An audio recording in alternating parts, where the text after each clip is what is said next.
Bismillahirrahmanirrahim.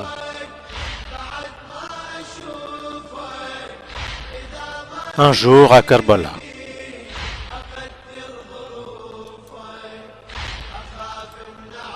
Nous sommes le 10 Muharram de l'an 61, octobre 680.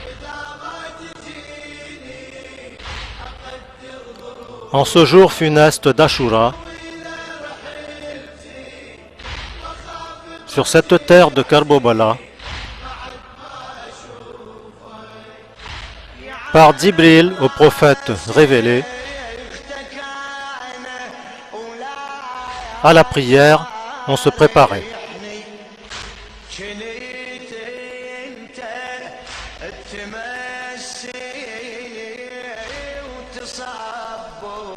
L'armée de Yazid le débauchait, forte de 30 000 diables enragés,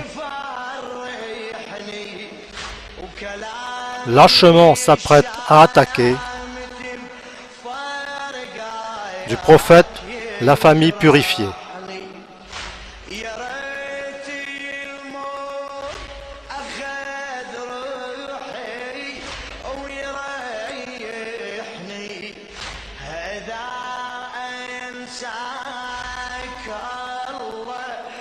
La soumission ou la mort certaine, pour Hussein, ce n'est pas un dilemme. Le bien ne peut au mal tendre la main. L'imam mourra si c'est son destin.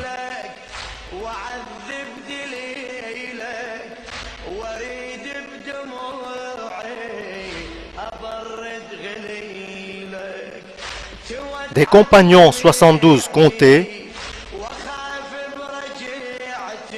de leur allégeance libérée, mais à leur imam tout dévoué, aucun n'a voulu l'abandonner.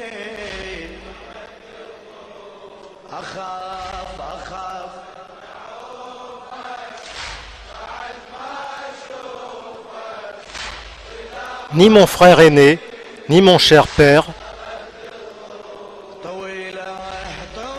n'ont jamais eu d'amis plus fidèles. Dit alors l'imam au cœur sincère, de ses partisans étant très fier.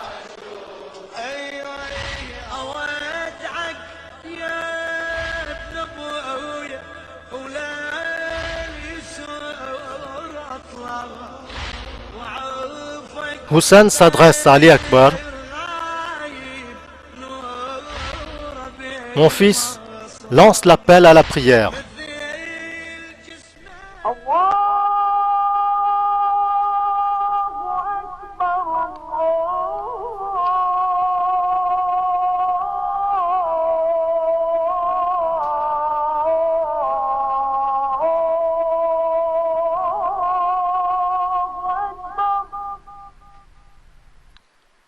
L'ennemi croit voir en lui le prophète,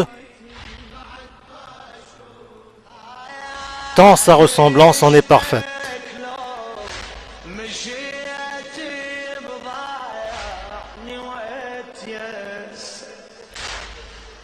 L'on prie derrière un rempart humain qui des flèches entrave le chemin. Le massacre de se faire est en train. Le namaz en est l'enjeu certain.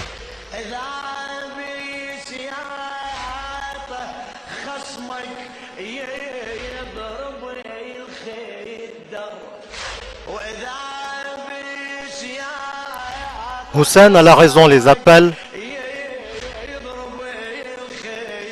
à l'amour du prophète interpelle,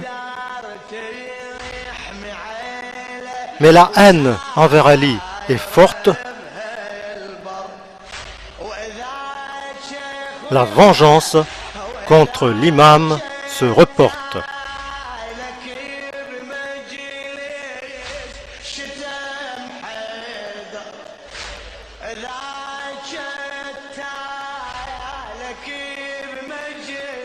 Les amis veulent mourir en premier. Question d'honneur et de dignité. Du matin au soir, l'un après l'autre, ils périssent tous en allant combattre.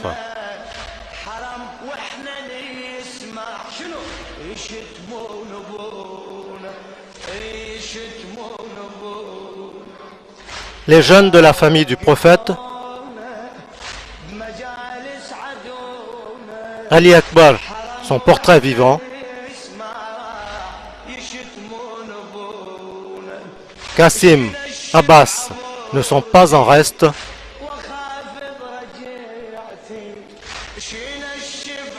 Ils tombent à leur tour, donnant leur sang.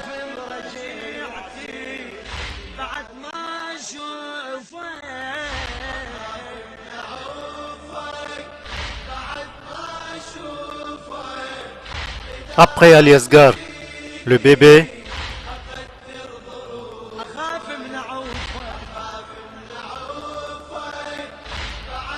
l'imam Hussein est bien le dernier. Une enfant s'agrippe à Zulzana, âgée de 4 ans, c'est Sakina.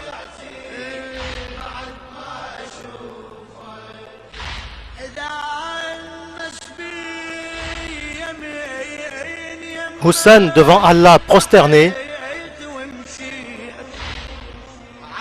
est sauvagement décapité.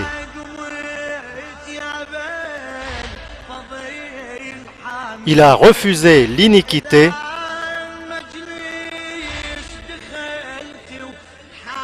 pour que l'islam ne soit altéré.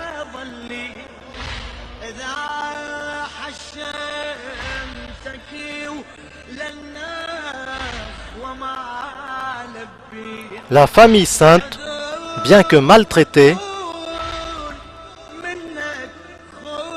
propagea le message authentique qui, grâce à nos rappels véridiques, restera à jamais préservé.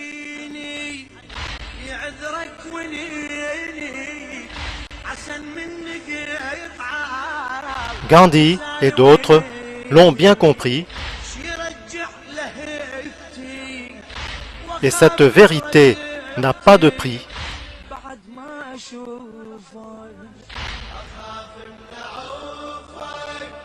Chaque jour est un jour d'Ashura.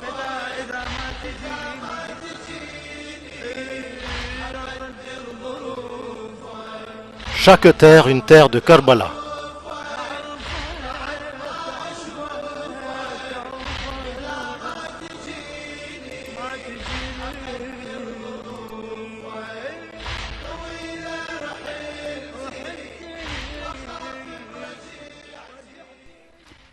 Avant la bataille de Karbala, le monde ne connaissait qu'une seule règle, celle de la force brutale qui prime le droit.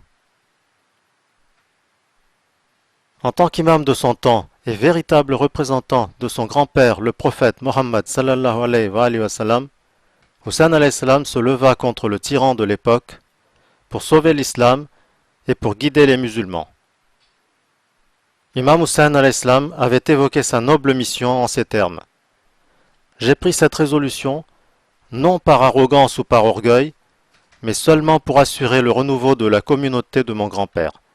Je souhaite recommander le bien, interdire le mal et suivre la tradition de mon grand-père et de mon père Ali bin Abi Talib alayhi salam.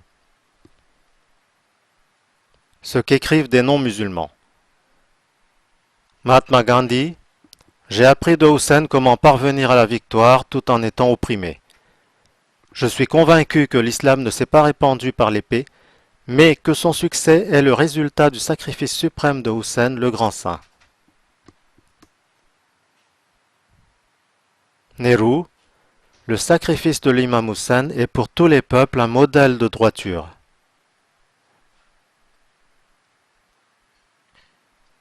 Rabindranath Tagore, ce qu'une armée ne peut obtenir, le sacrifice le peut. Thomas Carlyle, historien écossais.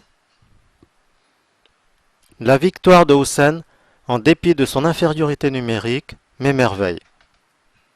Le meilleur enseignement à en tirer porte sur la foi inébranlable de Hussein et de ses compagnons. Swami Shankaracharya. Le sacrifice de Hussein a sauvé l'islam de la déperdition. Sans lui, il n'y aurait aujourd'hui aucun musulman. Edward Gibbon, historien britannique. À une époque et dans une contrée lointaine, la scène tragique de la mort de Hussein éveillera la sympathie du lecteur le plus froid. Ignaz Goldziher, savant hongrois. Depuis le jour noir de Karbala, l'histoire de cette famille a été une série ininterrompue de souffrances et de persécutions. Sarojini Naidu. Je félicite les musulmans que Hussein soit né parmi eux, car Hussein est honoré par le monde entier. Antoine Bara, écrivain libanais. L'histoire a vu le massacre de nombreux innocents, mais la tragédie de Karbala a vu des hommes, femmes et enfants se soumettre volontairement à la faim, la soif, l'humiliation et la mort sur le sol brûlant de Karbala, parce qu'ils croyaient en la véracité de l'imam Hussein. Il n'est pas étonnant que depuis près de 1400 ans, les musulmans nourrissent dans leur cœur le souvenir de l'épopée de Karbala, telle une blessure ouverte, de peur d'oublier le sacrifice suprême de l'imam Hussein et de ses disciples. Telle était la grandeur de l'imam. Sa force spirituelle pouvait élever le commun des mortels à des niveaux suprêmes de sacrifice et de courage.